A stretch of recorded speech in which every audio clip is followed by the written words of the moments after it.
कितनी मुश्किलों से गुजरा वो शख्स, कितनी मुश्किलों से गुजरा वो शख्स जो रोने वाले बात पर भी मुस्कुरा देता है। पहले उलझते थे हर बात पर, पहले उलझते थे हर बात पर, अब खामोशी से हर बात मान लेते हैं। देखा, कुछ हादसों ने हमें कितना समझदार बना दिया। मैं नादान था जो वफा की तलाश करता था, सोचा ही नहीं कि एक दिन अपनी सांस भी बेवफा बन जाएगी। कोई ऐसी तावीज दे दो कि चालाक बन जाऊं थोड़ा। बहुत नुकसान देती है मुझे ये सादगी मेरी, बहुत नुकसान देती है ये सादगी मेरी, तुम आओ तो हम सफर बन के आना। सबक तो सनम ये जिंदगी भी सिखा रही है। सोचा ये है कि बंजर जमीन हूं मैं, जुल्म ये है कि बारिश से इश्क है मुझे। सोचा ये है कि बंजर जमीन हूं मैं, जुल्म ये है कि बारिश से इश्क है मुझे। কিছুই না, মির্জা গালিব সাহেবের একটা লেখা দিয়ে আজকের জিতুজ শেয়ারিং শুরু করলাম। কেমন আছেন? আশা করি প্রত্যেকে ভালো আছেন, সুস্থ আছেন, পজিটিভ আছেন। আমিও বেশ ভালো আছি, বেশ পজিটিভ আছি। আজকে দু একটা বিষয় নিয়ে আলোচনা করব, একটা হয়তো চিঠিও পড়ব। শুরু করা যাক। দেখুন, আমার মনে হয় পৃথিবীতে নেওয়ার থেকে দেওয়ার মধ্যে আনন্দ বেশি, কিন্তু সেই কাজটাই আমরা কম করি। আমরা সব সময় ভাবি যে আমরা কি পেলাম, আমরা কতটা পাবো, আমরা ওর থেকে কি পেলাম, ও আমাকে কি দিল। আমরা কখনো কি ভাবি যে আমরা কতটুক দিতে পারছি এই পৃথিবীকে, এই সমাজকে? রেখে দিন সমস্ত ফিলোসফি, জপ তপ, জাতি ধর্ম। পৃথিবীতে আপনি যদি একদিনের জন্য হলেও কারোর মনে এতটুকুও শান্তি দিতে পারেন, তবে সেটাই সত্যি, বাকি সব ঘোড়ার ডিম।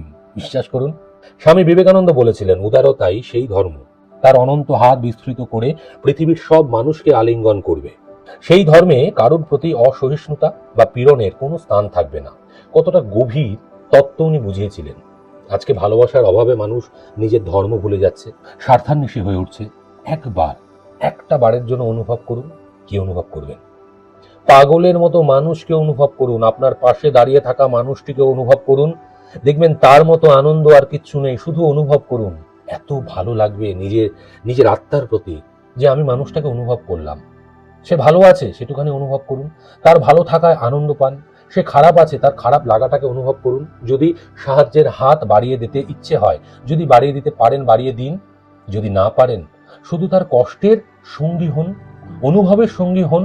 মনে আলাদাই আনন্দ গড়ে উঠবে। আমাদের মনের বা নিজেদের কষ্টের 90% কারণ বাইরের পৃথিবী নয়, বিশ্বাস করুন। সেটা আমাদের শুধুমাত্র একমাত্র মন আমাদের কষ্ট তৈরি করে, মন আমাদের ইন্ডালজ করে, মন আমাদের প্রত্যেকটা মুহূর্তে কষ্টের দিকে ঠেলে নিয়ে যায়। আমাদের হয়তো অতটা কষ্টই নেই, মন আমাদের ভাবায় আমরা যদি কিছু হারিয়ে ফেলি, মন আমাদের ভাবায় যদি আমার কাজটা নষ্ট করে দেয় অন্য কেউ, যদি আমার পরিশ্রমের ফল অন্য কেউ নিয়ে চলে যায়, যদি আমার কাছের মানুষগুলো আমায় ঠকায়, ছেড়ে দেয়, চলে যায়। আমরা প্রত্যেকেই নিজেদের পিঠে না একটা অদৃশ্য বড় পাথরের বোঝা নিয়ে চলেছি। কি বোঝা? টাকার চিন্তার বোঝা, ক্যারিয়ারের চিন্তার বোঝা, সংসারের চিন্তার বোঝা, সম্মান হারানোর চিন্তার বোঝা। একটা প্রশ্নের উত্তর দেবেন? বন্ধু হিসেবে জিজ্ঞেস করছি। দেখুন, বন্ধুর তো কোনো বয়স হয় না। আমার মা বাবাও আমার বন্ধু, আমার বন্ধুরাও আমার বন্ধু, আমার কনিষ্ঠ যারা আমার থেকে ছোট তারাও আমার বন্ধু। একটা প্রশ্নের উত্তর দিন তো, একবার ভেবে উত্তর দেবেন। আজ থেকে 5 বছর আগে আপনি ঠিক কি সমস্যার সম্মুখীন হয়েছিলেন? মনে পড়ছে? আমি ডেফিনেট করে বলতে পারি আপনাদের নিশ্চয়ই মনে নেই। সেই সময় কিন্তু মনে হয়েছিল আপনি যে প্রবলেমগুলো ফেস করছেন সেটা পৃথিবীর শ্রেষ্ঠ প্রবলেম। সেই 5 বছর আগে পাহাড় সমান বড় চিন্তা, সমস্যা তা আজ উধাও হয়ে গেছে। তাহলে আজ যে প্রবলেমগুলো আপনি ফেস করছেন, যেটা ভেবে নিজের রাতের ঘুম নষ্ট করছেন, সম্পর্কগুলো নষ্ট করছেন, সত্যি কি সেগুলো বাস্তব সমস্যা? নাকি আপনার নিজের মনের গড়া, আপনার মন আপনাকে প্রশ্রয় দিচ্ছে ওই সমস্যাগুলো নিয়ে প্রত্যেক দিন ভাবতে, যার মায়াজালে আপনি প্রত্যেক দিন একটু করে জড়িয়ে পড়ছেন? পৃথিবীর 99% মানুষের একটা মস্ত বড় ভ্রম, সেটা হচ্ছে নিজের মনের দুর্বলতার মধ্যে বেঁচে থাকা। তারা মানুষ মনে করে তাদের জীবনের প্রত্যেকটা সমস্যা, তাদের লড়াইগুলো তাদের একা লড়তে হবে। না বন্ধু, আপনি যদি পাশের মানুষটাকে অনুভব করেন, সেও আপনাকে অনুভব করবে। শুরুটা আপনি করুন না। এই যে আপনার মন যে প্রত্যেকদিন লড়াই করছে, এই জেদের চক্করে আপনারা প্রত্যেক দিন আপনাদের জীবন ও শরীরটাকে একটা লাশ বানিয়ে ফেলছেন, জলজান্ত লাশ। বেঁচে থেকে লাশে পরিণত হচ্ছেন। কেন? একবার ভেবে দেখবেন। কোনো কারণ ছাড়া আপনারা লাশে পরিণত হচ্ছে। একটুখানি পাশের মানুষকে অনুভব করুন, একটুখানি নিজের ভুলগুলোকে, নিজের যে কাজগুলো করা উচিত ছিল সেইগুলোকে নিয়ে একবার চর্চা করুন। দেখবেন আপনার মধ্যেই, আপনার আত্মাই আপনাকে অনেক বড় জায়গা তৈরি করে দেবে, এবং সেই আত্মার কথা শুনে যদি আপনি চলতে পারেন, আপনার আত্মা আপনাকে সঠিক পথ দেখাবে। সেই আত্মাকে কিন্তু প্র্যাকটিসের মধ্যে রাখতে হবে। আমরা আত্মাকে প্র্যাকটিসের মধ্যে রাখি না, আমরা সবসময় নেগেটিভ চিন্তাগুলোকে প্র্যাকটিসের মধ্যে রাখি, এবং আত্মা ধীরে ধীরে সেই পথেই অগ্রসর হয়। সেখান থেকে আত্মাকে বার করে নিয়ে আসতে হবে। আমাদের আত্মাকে প্রত্যেক দিন একটা অনুশীলনের মধ্যে রাখতে হবে যে আমরা সঠিক চিন্তা করব। আমরা এমন কোনো চিন্তা করব না যা মানুষকে কলুষিত করে বা আমার মনকে কলুষিত করে। আমি নিজের জীবনের অভিজ্ঞতা থেকে এই কথাগুলো আপনাদের বলছি। আর তত্ত্ব কথা না বলে কিছু কাজের কথা বলি। আমাদের সোশ্যাল ট্রাস্ট, আপনারা নিশ্চয়ই জেনেছেন ইতিমধ্যেই আমাদের ট্রাস্টের রেজিস্ট্রেশন হয়ে গেছে, তার দলিলপত্র চলে এসছে, প্যান কার্ড হয়ে গেছে, এবং খুব শীঘ্রই ব্যাংক অ্যাকাউন্টও খুলে যাচ্ছে। এরপরে আরও কিছু ট্যাক্সের কাজবাজ করে আমি চাইছি একেবারে ডকুমেন্টেশন যেন ঠিকঠাক থাকে, যাতে কেউ কখনো কোনো দিন কোনো প্রশ্ন না করতে পারে। আমি থাকি বা না থাকি, কেউ যেন এই ট্রাস্টের আগেনস্টে কোনো রকমের কোনো তছরূপের ঘটনা, কোনো মিথ্যে ঘটনা না বলতে পারে। আমরা একটু একটু করে এগোচ্ছি। একটা চিঠি পাঠ করব। অনেক চিঠি আমার কাছে আসে, প্রায় প্রত্যেক চিঠি নিচে লেখা থাকে এটা তোমার কাছেই রেখো, তুমি পড়ো, বা কিছু চিঠির লেখার মধ্যেই থাকে যে আমি যেন শেয়ার না করি, তাই আমি খুব বেশি এখন শেয়ার করছি না। একটা চিঠি যেখানে শেয়ারিং এর কথা লেখা নেই, তবু আমার মনের মণিকোঠায় এই চিঠিটা রয়ে গিয়েছিল। একটু পড়ে আবার বলছি কেন পড়ছি। প্রিয় দাদা, তুমি নিশ্চয়ই ভালো আছো, নিজের যত্ন নিও, খাওয়া দাওয়া করো, কাকু কাকিমাকে আমার প্রণাম জানিও। আমিও খুব ভালো আছি, চন্দননগরে থাকি। বিশেষ একটা দিনে তোমার সঙ্গে দেখা হয়েছিল। তোমাকে দেখার পর থেকে যেন নিজের দাদাকেই ফিল করেছি সর্বদা। আমার নিজের কোনো দাদা নেই, আমি বাবা মায়ের এক সন্তান। দূর থেকে হলেও তোমাকে সর্বদা নিজের দাদা হিসেবে প্রণাম জানাই এবং ভালোবাসা জানাই, এবং তোমাকে সবসময় সুরক্ষার কবলে রাখতে চাই ভগবানের কাছে, সেই প্রার্থনাই করি। দাদা, একটা কথা শেয়ার করি। তোমার যেহেতু শেয়ারিং মাঝে মাঝে অনেক দিন পর পর আসে, এটা একটু কমানো যায় না? আমরা চেষ্টা করি প্রত্যেকটা শেয়ারিং বারবার করে শোনার। তোমার প্রত্যেকটা কথা যেন নিজের পরিবারের মানুষের কথা মনে হয়। একটু চেষ্টা করো না? তোমার সোশ্যাল ট্রাস্ট কবে খুলছে জানিও। যদি কোনোভাবে কোনো কাজে আমাকে দরকার পড়ে আমাকে জানিও। আমি আমার সবটুকু দিয়ে সর্বদা সাহায্যের হাত বাড়িয়ে দেব। ভালো থেকো দাদা, সুস্থ থেকো, ভালো ভালো কাজ করো, ভালো কাজের আশায় রইলাম। ইতি, তোমার বোন। কেন পড়লাম? খুব ছোট্ট একটা চিঠি, কিন্তু চিঠির মধ্যে দাদা বোনের একটা সম্পর্ক রয়েছে। হ্যাঁ, জিতু শেয়ারিং নিয়ে অনেকেরই অনেক কমপ্লেন রয়েছে যে কেন এতটা সময় অন্তর অন্তর হয়। কিছুটা কাজের চাপে, কিছুটা এই যে ট্রাস্টের জন্য অনেক ডকুমেন্টেশনস থাকে, অনেক লেখাপড়া, অনেক কিছু থাকে, এবং সেটা যেন সঠিকভাবে পরিচালনা করা হয়, সেই টিম তৈরি করা। তবে যেহেতু শেয়ারিং একটু বেশি একটু অডিও ভিডিও আনবো, এটা আমি প্রমিস করছি। আর সোশ্যাল ট্রাস্ট হয়ে গেছে, নামও জেনে গেছো, Jitu Kamal and the universe social trust, সমস্ত কিছু হয়ে গেছে। আমরা লোগোর কথা বলেছিলাম, অসংখ্য আমি বলতে পারি যে কয়েকশো, একদম ঠিক শুনছো, কয়েকশো লোগো আমাদের কাছে এসছে। আমরা তার মধ্যে থেকেই কিন্তু দুটো লোগোকে বেছে নিয়েছি। প্রথমে আমাদের প্যাডে ছাপা হবে, তারপরে সেটা ওই যে ব্যানারগুলো হয় ব্যানারে ছাপা হবে। একটা প্রস্তাব তোমাদের কাছে রাখছি, জানি তোমাদের কাছে পৌঁছে যাবে নিশ্চয়ই। আমরা একটা ইনগ্রেশন প্রোগ্রাম করতে চাইছি, যে প্রোগ্রামে আমাদের যারা শুভাকাঙ্ক্ষী, যারা আমাদের ভালোবাসায় আমরা একসঙ্গে থাকি, ওই যে তোমাদের ভাষায় লগে লগে থাকি, তারা একত্রিতভাবে এই কাজটা করব। এবার তাদের কন্ট্রিবিউশন কি হতে পারে? এক, যারা ভালো নাচে, খারাপ নাচলে হবে, যারা গান গায়, যারা কবিতা পাঠ করে, তারা এই অনুষ্ঠানে নিজেদের নাম অন্তর্ভুক্ত করতে পারো। দেখো, আমরা বেশিক্ষণ প্রোগ্রামটা করতে পারবো না, খুব বেশি হলে 1 ঘন্টা থেকে 1.5 ঘন্টা, maximum 2 hours we can proceed.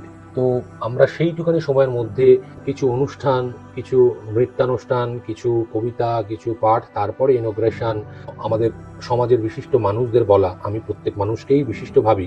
বিশিষ্ট এই কারণে বললাম, তারা গুণে অনেক অংশে আমার থেকে এগিয়ে, তারা তাদের মননে অনেক অংশে এগিয়ে, তাই জন্য তাদের আমার থেকে বেশি বিশিষ্ট মনে করি বলে তাই বিশিষ্ট মানুষ বললাম। তাদের কাছ থেকে কিছু সাজেশন নেওয়া। তো তো এই প্রোগ্রামটা আমরা করতে চাইছি খুব শীঘ্রই। এবার এই প্রোগ্রামটা কিভাবে তোমরা যোগাযোগ করবে, কিভাবে নিজেদের নাম নথিভুক্ত করবে, কি প্রোগ্রাম হচ্ছে সেই ডিটেল কিভাবে তোমরা দেবে, কি নাচ করতে চাইছো, কি গান করতে চাইছো, সমস্তটাই তোমাদের সঙ্গে যোগাযোগ করা হবে বা আমার টিমের পক্ষ থেকে হোক, নিশ্চয়ই একটা কোনো পন্থা বেরোবে। তো আমি আশা রাখবো তোমরা তোমাদের এতটুকু কন্ট্রিবিউশন করবে। কোনো একটা সরকারি বা বেসরকারি হলে আমরা এই প্রোগ্রামটা করতে চাইছি, খুব সাদামাটা প্রোগ্রাম। দেখো, প্রথম দিয়ে বলে যাচ্ছি, ভারে একটা আন্তরিকতা ভরা চা আর গরম দুটো সিঙ্গারা ছাড়া আর কিছুর ব্যবস্থা কিন্তু করতে পারবো না। এই আন্তরিকতা দিয়ে শুরু করব, কারণ আমরা এলাহি ব্যবস্থা করার জন্য এই সোশ্যাল ট্রাস্টটা খুলিনি। আমরা নিজেদেরকে সীমিত রেখে যারা খুব নিডি, যারা খুব প্রত্যন্ত অঞ্চলের, যাদের দরকার, তাদের জন্য আমরা অর্থ জোগাড় করব, তাদের কাছে পৌঁছে দেব, তাদের যা যা দরকার হয় সেগুলো করব, তোমাদের সাজেশন নেব। এই করে আমরা আমাদের ট্রাস্টটা চালাবো। এটা আমাদের ট্রাস্ট, এটা আমাদের সন্তান সম। তাই এই ট্রাস্ট নিয়ে আজকে একটু বেশিক্ষণ কথা বলছি বা বলবো। তোমাদেরও যদি কোনো সাজেশন থাকে, দেখো প্রচুর মানুষ বলবে যে এইখানে এই ট্রাস্টটা কাজ করলে ভালো হয়, এইখানে ওই ট্রাস্টটা কাজ করলে ভালো হয়। এই ট্রাস্টের একটা কোর কমিটি গঠন হয়েছে, যাদের কথা শুনে আমাদের চলতেও হবে। সরকারের কিছু নিয়ম রয়েছে, নির্দেশিকা রয়েছে, সেইগুলোকে মেনটেন করেও চলতে হবে। তাই সব জায়গায় সবার যে চাওয়াগুলো, যে সিকগুলো, সেইগুলোকে যদি আমরা ফুলফিল করতে না পারি, আমি তোমাদের কাছে করজোড়ে দূর থেকে আমি ক্ষমা প্রার্থনা করে রাখলাম। কিছু বাধ্যবাধকতা, কিছু বাধা আমাদেরও রয়েছে, তবে চেষ্টা করবো। দেখো, আমাদের ট্রাস্ট তো খুব বিশাল মাপের বড় অঙ্কের টাকা নিয়ে নামিনি। একদিন এই ট্রাস্ট পৃথিবীর সেরা হবে। আমি ম্যানিফেস্ট করি, তোমরাও ম্যানিফেস্ট করো, তোমরাও আশীর্বাদ করো। এই ট্রাস্ট পৃথিবী সেরা হবে। প্রচুর অর্থের যোগান আমরা করতে পারবো, সেগুলোকে ঠিক জায়গায় ঠিক জায়গায় সরবরাহ করতে পারবো, এই আশা রাখছি। কিন্তু শুরুটা তো ছোট্ট করে শুরু করতে হবে। প্রচুর মানুষের আশা আছে, আকাঙ্ক্ষা আছে। সবার আশা আকাঙ্ক্ষা মেটানোর জন্য আমরা একদিন নিশ্চয়ই প্রস্তুত হব, কিন্তু প্রথমে একটু ভেবেচিন্তে আমাদের এগোতে হবে। তোমরা পাশে থেকো, কাছে থেকো, স্বামী বিবেকানন্দর কথা মনে রেখো, দু হাত বিস্তৃত করো।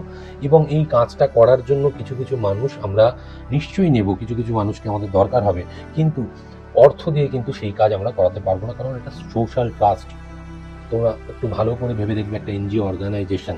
অর্থ দিয়ে এটা করার চেয়েও যদি আন্তরিকতা, বন্ধুত্বতা, যদি মনের মানসিকতা না থাকে, তাহলে আমরা কিছুই করে উঠতে পারবো না। তাই সেই ধরনের মানুষকেই আমরা আমাদের এই ট্রাস্টের অন্তর্ভুক্ত করব এবং আমরা একটু একটু পায়ে এগিয়ে যাব।